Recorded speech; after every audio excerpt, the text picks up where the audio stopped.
یہ سارے کا سارا مادی اجسام پر تحقیق کا کام اہل مغرب نے کیا، کیونکہ اہل مغرب میں ہی عقلی رویے پروان چڑھے، اور اہل مغرب میں ہی اب مشاہداتی اور تجرباتی رویے پر پروان چڑھ رہے ہیں۔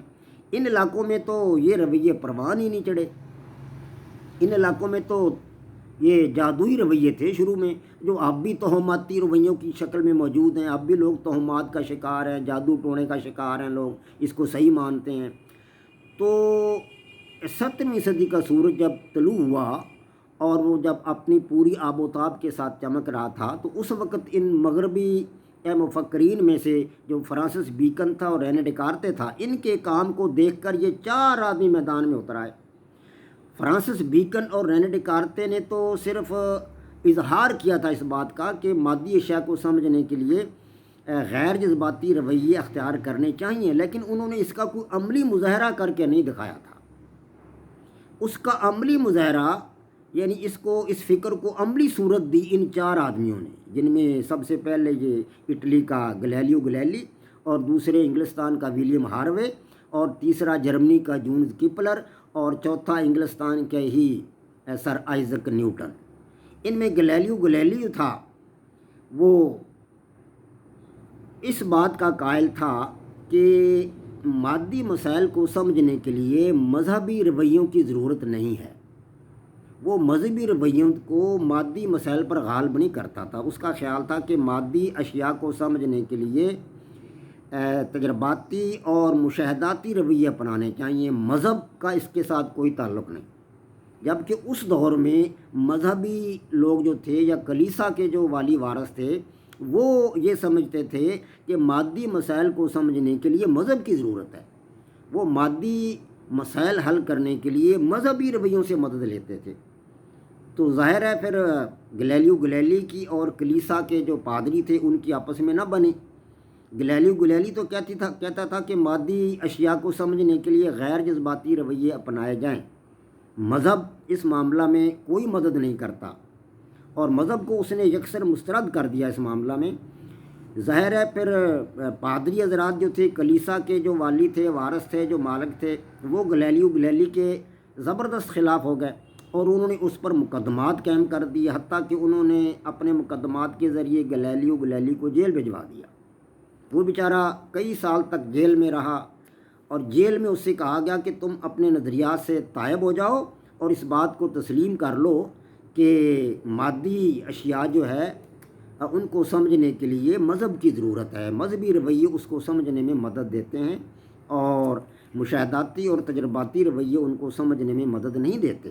لیکن گلیلیو گلیلی نے پہلے تو یہ خیال کیا اپنے دل میں کہ یہ لوگ غلط ہیں اور میں سچ پر ہوں، اور میں حقیقت کو کیسے مسترد کر دوں، لیکن اس نے بیچارے نے اپنی جان بچانے کے لیے اس بات کا اقرار کر لیا کہ مذہب جو ہے وہ حاوی ہے، اور مادی مسائل کو سمجھنے کے لیے مذہبی رویوں سے مدد لی جا سکتی ہے۔ اس نے ان کی بات کو مان لیا، کلیسا والوں کی بات کو، اس لیے کہ وہ اس کی جان کو خطرہ تھا، اسے چند دن بعد اس کو پھانسی دے دی جانی تھی، لیکن اس نے ان کی بات کو تسلیم کر لیا صرف اپنی جان بچانے کے لیے۔ میرا اندازہ ہے کہ اس وقت زمین کانپ گئی ہوگی اور آسمان لرز گیا ہوگا کہ ایک ایسے شخص کو جو مادی مسائل کو حل کرنے کے لیے حقیقی مشاہداتی اور تجرباتی دنیا کا فرد تھا، اور مشاہداتی اور تجرباتی رویوں کو ان کا امین سمجھتا تھا، مشاہداتی اور تجرباتی رویوں کے ذریعہ ہی مادی مسائل کو حل کرنے کا قائل تھا، اور مذہب کو اس کے بیچ میں لانے کا قائل نہیں تھا۔ مذہب کو اس بارے میں وہ مسترد کرتا تھا۔ وہ ایک باریش آدمی تھا، وہ مذہب کے خلاف نہ تھا۔ گلیلیو گلیلی باریش آدمی تھا، مذہب کا پابند تھا، لیکن وہ سماجی مسائل کو حل کرنے کے لیے مذہب کا قائل تھا۔ وہ یہ کہتا تھا کہ سماجی مسائل حل کرنے کے لیے مذہب کی ضرورت ہے، لیکن مادی مسائل حل کرنے کے لیے مذہب کی ضرورت نہیں ہے۔ مادی مسائل حل کرنے کے لیے ہمیں غیر جذباتی طرز فکر اپنانا ہوگا۔ تو اس کو اس بیان پر کہ مطلب اس نے کلیسا والوں کی بات مان لی، اور اپنے اس نے جو تفکرات تھے، اپنا جو خیال تھا، اس سے وہ توبہ طیب ہو گیا۔ تو اس کے بعد گلیلیو گلیلی جو تھا وہ تقریباً 1642 میں اس کا انتقال ہو گیا۔ لیکن جو بنیادیں مادی مسائل کو سمجھنے کے لیے غیر جذباتی طرز فکر کی جو بنیادیں وہ اہل مغرب کو دے گیا، اس کی بدولت اہل مغرب نے ہمیشہ گلیلی کو قابل قدر نگاہوں سے دیکھا، اس کی عزت کی، اس کا احترام کیا۔ آج وہ اٹلی کا ہیرو نہیں بلکہ پورے یورپ کا ہیرو ہے۔ وہ ایسی بنیادیں دے کر گیا جن پر مطلب آنے والے لوگوں نے غیر جذباتی طرز فکر کو استوار کیا۔ ان میں ولیم ہاروے، جون کیپلر اور سر آئزیک نیوٹن کے نام جو ہیں وہ نمایاں ہیں۔ اب گلیلی نے جو کام کیے ہیں ان کے بارے میں تھوڑا سا آپ کو بتا دوں کہ گلیلی کا سب سے بڑا کام تو جو تھا وہ تھا میکینکس کے میدان میں۔ اس وقت ارسطو کا یہ خیال تھا، یعنی اس سے پہلے ارسطو آیا تھا تو اس کے دور میں تو موجود نہیں تھا، لیکن ارسطو کے خیالات اور نظریات اس وقت بھی چل رہے تھے۔ ارسطو کا خیال تھا کہ بھاری اور ہلکے اجسام ایک ہی رفتار سے نیچے گرتے ہیں، اور اس وقت کے جو مفکر تھے، مادی مفکر، وہ اس کی اس بات کو تسلیم کرتے تھے کہ واقعی بھاری اجسام جو ہے وہ جلدی گرتے ہیں اور جو ہلکے اجسام ہیں وہ دیر سے نیچے گرتے ہیں۔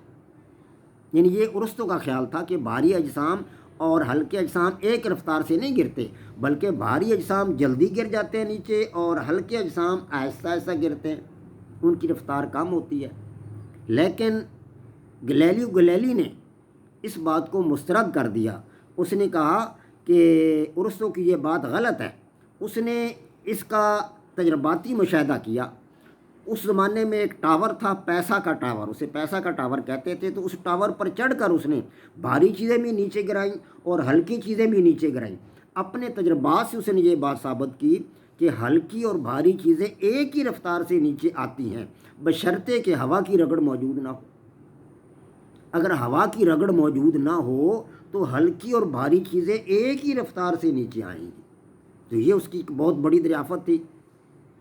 اسی دریافت کو اس نے اپنے ریاضیاتی کلیہ کی صورت میں پیش کیا، یعنی اس کے جو نتائج تھے ان کو اس نے ریاضیاتی کلیہ کی شکل میں پیش کیا۔ اس کے علاوہ اس کا ایک دوسرا کام جمود کا قانون ہے۔ اس وقت یہ تسلیم کیا جاتا تھا کہ مسلسل حرکت میں رکھنے والی قوت اگر موجود نہ ہو تو وہ چیز جو ہے حرکت کرتے کرتے رک جائے گی۔ یعنی کسی بھی چیز کو مسلسل حرکت میں رکھنے والی طاقت موجود نہ رہے تو حرکت کرنے والی شے رک جائے گی۔ لیکن گلیلی نے اس بات کو مسترد کیا۔ اس نے کہا کہ اگر کوئی چیز متحرک ہے تو ہمیشہ متحرک رہے گی، اور اگر کوئی چیز ساکن ہے تو ہمیشہ ساکن رہے گی، بشرطے کہ متحرک چیز کو رگڑنا روک دے۔ یعنی متحرک چیز کو رگڑ روکتی ہے، اگر رگڑ کو نظر انداز کر دی جائے تو متحرک چیز ہمیشہ کے لیے حرکت میں رہے گی۔ اس کو آج جمود کا قانون سمجھا جاتا ہے، اور یہ جمود کا قانون گلیلی نے اخذ کیا اور اسی نے ہمیں بتایا۔ اس کے علاوہ اس کا تیسرا بڑا کام یہ کہ اس وقت اجرام فلکی کے بارے میں لوگ غور و فکر کیا کرتے تھے، سوچتے تھے، جیسے پیچھے ہم نے سمجھا ہے کہ اپنا جون کیپلر سے پہلے تھا اپنا وہ اس کا نام تو ان لوگوں نے جو تھا وہ مطلب کام کیا فلکیاتی اجرام کو سمجھنے کے لیے۔ تو اس نے گلیلی نے اس وقت جو تھا وہ اجرام فلکی کو سمجھنے کے لیے دوربین ایجاد کی۔ دوربین کی ایجاد اس دور کی ایک بہت بڑی ایجاد ہے۔ تو گلیلی نے دوربین کی مدد سے چاند کو دیکھا، تو اس نے مشاہدہ کیا کہ چاند کی سطح ہموار نہیں ہے اور چاند پر آتش فشاں پہاڑ موجود ہیں۔ اس نے بتایا لوگوں کو کہ چاند کی سطح ہموار نہیں ہے اور اس پر آتش فشاں پہاڑ موجود ہیں۔ اس نے اپنی دوربین کی مدد سے، جو بہت طاقتور دوربین تھی، دور کی اشیاء کو دیکھ سکتی، اس وقت تک اتنی طاقتور دوربین ایجاد نہیں ہوئی تھی۔ تو گلیلیو نے یہ بتایا کہ کہکشاں جو ہے، اس وقت یہ مشہور تھا کہ کہکشاں ایک دودھیا راستہ ہے، یہ تصور تھا کہ کہکشاں ایک دودھیا راستہ ہے، لیکن گلیلیو نے بتایا کہ کہکشاں دودھیا راستہ نہیں ہے۔ اس نے اپنی دوربین سے دیکھا تو اسے پتہ چلا کہ یہ تو بہت سارے ستاروں کا ایک مجموعہ ہے، دودھیا راستہ نہیں ہے۔ اس نے بتایا کہ کہکشاں دودھیا راستہ نہیں ہے بلکہ بہت سارے ستاروں کا ایک مجموعہ ہے۔ کہکشاں جو ہے، اور اس نے یہ بتایا کہ سورج جو ہے اس کے اندر بھی مطلب بہت سارے مطلب ایسے دھبے ہیں جس کی وجہ سے سورج ہے مطلب وہ اس کا مشاہدہ جو ہے اپنی دوربین کے ذریعے جو اس نے مشاہدہ کیا تو اس نے بتایا کہ سورج کے اندر دھبے موجود ہیں، اور اس نے یہ بھی بتایا کہ کوپرنیکس کا جو خیال تھا، کوپرنیکس کا خیال تھا کہ زمین اور سیارے جو ہیں وہ سورج کے ارد گرد گھومتے ہیں، تو گلیلیو گلیلی نے کوپرنیکس کی اس بات کو درست ثابت کیا کہ زمین اور سیارے جو ہیں وہ سورج کے ارد گرد گھومتے ہیں۔ تو کوپرنیکس جو تھا وہ 16ویں صدی کا عقلی رویوں کا سب سے آخری چشم و چراغ تھا، کوپرنیکس۔ تو اس کی اس بات کو گلیلیو گلیلی نے درست ثابت کیا کہ واقعتاً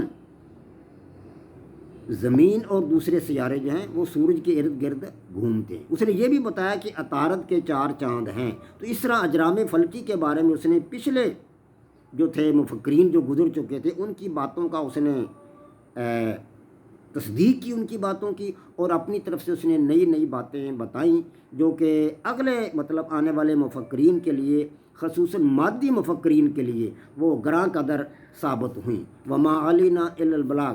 پاک فوج زندہ باد، پاکستان پائندہ باد۔